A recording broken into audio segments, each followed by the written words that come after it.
What is a jam band? So I was sitting here this morning thinking to myself, we've got all these different genres of music, and some things have become so popular in the last 10 years.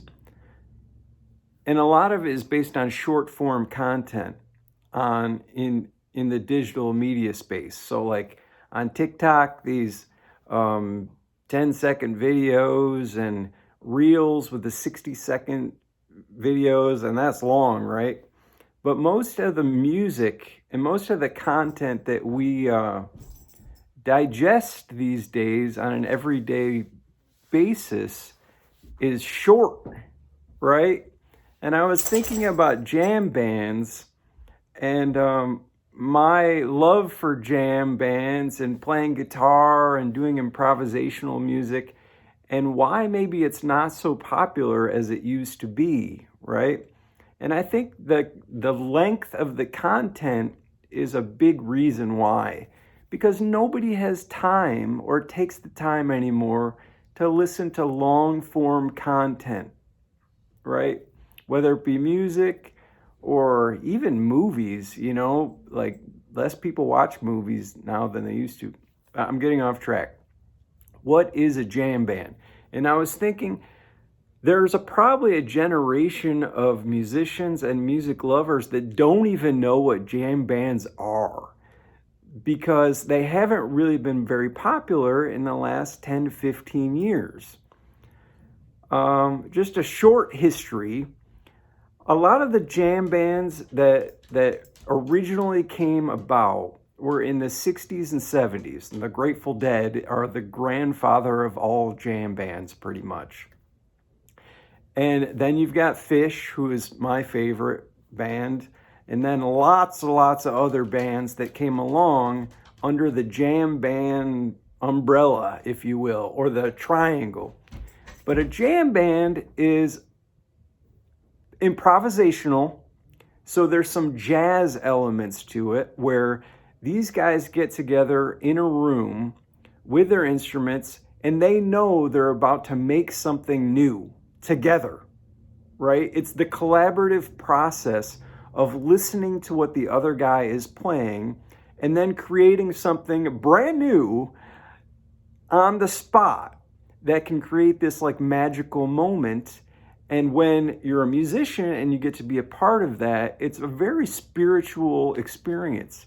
You're like, you get out of yourself and out of your head and into the actual music that's being made. And it could not be made alone. You need other people to be in a jam band, right? It's like pretty important.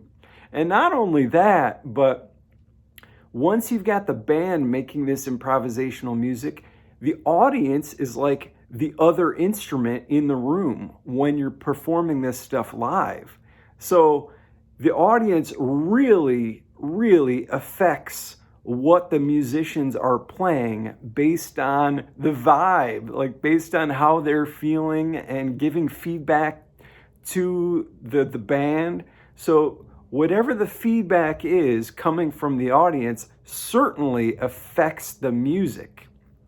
So back to the improvisational thing, a lot of it is based in jazz, but one of the differences is in American jam band music, you've got a whole bunch of influences other than jazz coming into the sonic soundscape of what is happening. Folk music, especially in the Grateful Dead, there was a lot of folk and Americana music, roots music, bluegrass. Jerry Garcia was a huge banjo fan.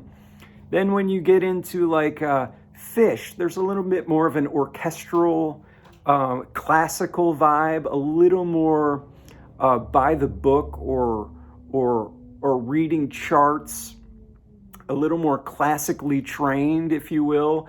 But then Phish also has this wild, goofy side on the lyrics, which kind of act as another instrument.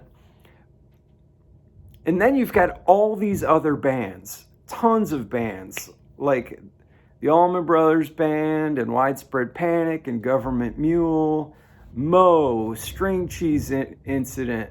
I mean, it's a long list of bands in the jam band vibe, but they improvise. And the music is first. Do they have songs? Absolutely. All jam bands have songs. But the way to look at those songs many times is they're musical ideas that you just add lyrics to.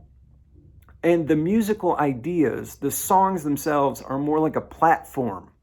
They're the platform that the jam is going to jump off of. So when you go to a jam band show, a Grateful Dead show, Dead and Company show now, Phish show, the Allman Brothers, there is a percentage of that show that is made up on the spot. And depending on the band and how musically adventurous they are, and how what their skill set is, a percentage of that show will be made up. And that's why people love to go see jam bands, and that's why I love jam bands, is because that risk. Sometimes you're going to see the most beautiful moment that will never be replicated again, and you share that moment with the rest of the band and the audience. It's like you're in on this spiritual experience that you will only have then. And that experience has residue. It has a long-lasting spiritual power in your soul and in you as a person that will be with you forever. Like when you're in your 70s and 80s, you go, man, but that one night in Cleveland, like that changed me forever, and I know it changed everyone else in that room. I guess that's one of the reasons that the drug culture was so connected to this at the beginning, because it took some of these other variables like LSD and psychedelia and things like that, certainly marijuana and things like that, to open the minds of people to get into this kind of music. But it's certainly not necessary. I mean, I've had many, many hundreds of spiritual experiences listening to jam bands or in being a part of jam bands without drugs or anything like that. You don't need it. You can have it without it. And sometimes it's cleaner and a more fun, long-lasting experience that way. So there is a jam band culture. And we kind of all tour together and open for each other and share each other's audiences. And that's a kind of the beauty of being a part of a scene, right? The jam band scene.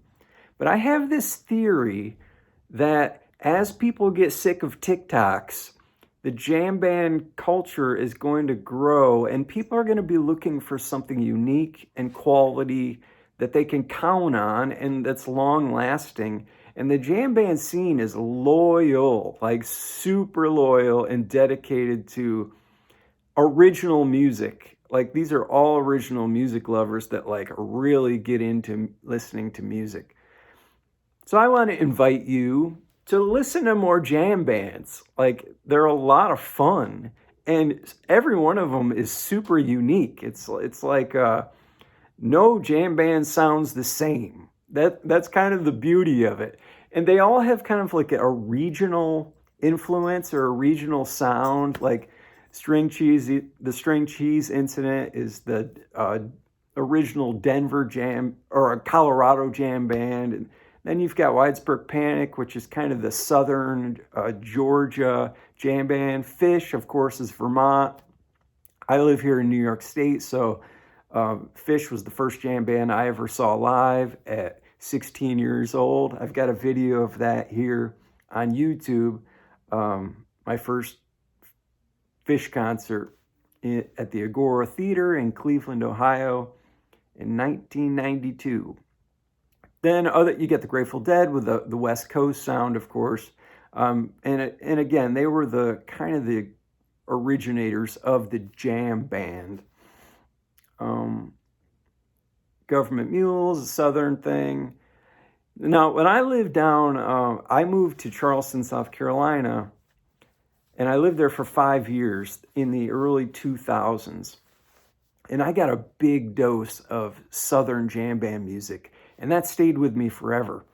I play a Les Paul Special. There's my guitar. A 1959 Les Paul Special original, and I've had that guitar since I was 16. When I moved to down south to Charleston, I got a big dose of all these amazing guitar players and jam bands like Gov't Mule, and at the time it was the Tedeschi Trucks Band.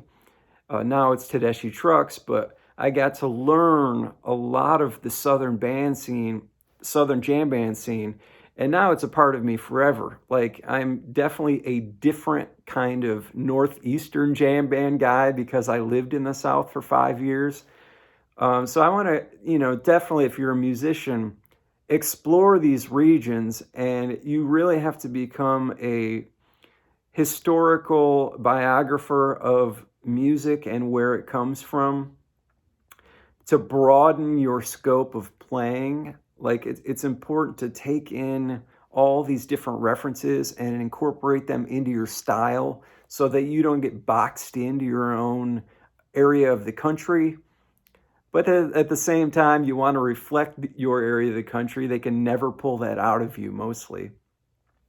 Yeah, so I just wanted to talk about jam bands a little more. I think I'm going to, on my channel here, maybe talk about my favorite guitar players, and the reason that this has come about is because recently one of my songs has been added to a jam band playlist on Spotify called Modern Jam Band, which is so amazing because I hadn't thought about how my allegiances to the jam band community and what it influences it had on me for so many years.